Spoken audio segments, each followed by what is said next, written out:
બોલો. પહેલાં આપણે ડૉક્ટરો કહેતા કે સિંગ તેલ ન ખવાય એમ.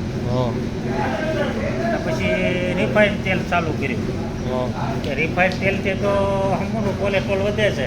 હા એટલે મારે પહેલાં સિંગ તેલ ખાતો તો એ તો રેડી હતું. હા પછી આ રિફાઇન તેલ ખાવાનું ચાલુ કર્યું ટોટલ કોલેસ્ટ્રોલ વહી ગયું 250 એ. ડૉક્ટર મને કે દવા લેવી પડશે. અને પછી આ LDL છે એ હવા ઉપર પછી સિંગ તેલ ખાવાનું ચાલુ કર્યું. અને હમણાં રિપોર્ટ કરાવ્યો તો ટોટલ કોલેસ્ટ્રોલ આવ્યું 150 અને LDL આવ્યું 85. એટલે સિંગ તેલ ખાવાથી ફાયદો થાય છે.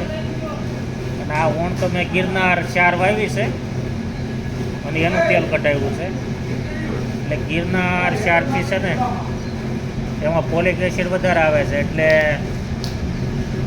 આપણે કોલેસ્ટ્રોલ ઓછું થાય છે, ડાયાબિટીસમાં ફાયદો થાય છે, અને હૃદયની તકલીફ હોય તો એમાંય ફાયદો થાય છે.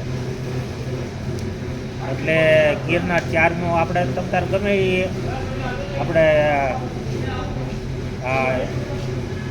શું કહેવાય આપણે સર્ચ કરી જવું આપણે કે આ જૂનાગઢ યુનિવર્સિટીનું જે સંશોધન કરેલું છે. ગઈ સાલ નવું આવ્યું હતું, મેં વાવી છે.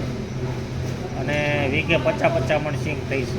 હા અને આ તેલ અત્યારે નીકળે એ ગિરનાર 4નું નીકળે છે. રસોઈમાં કેવું છે?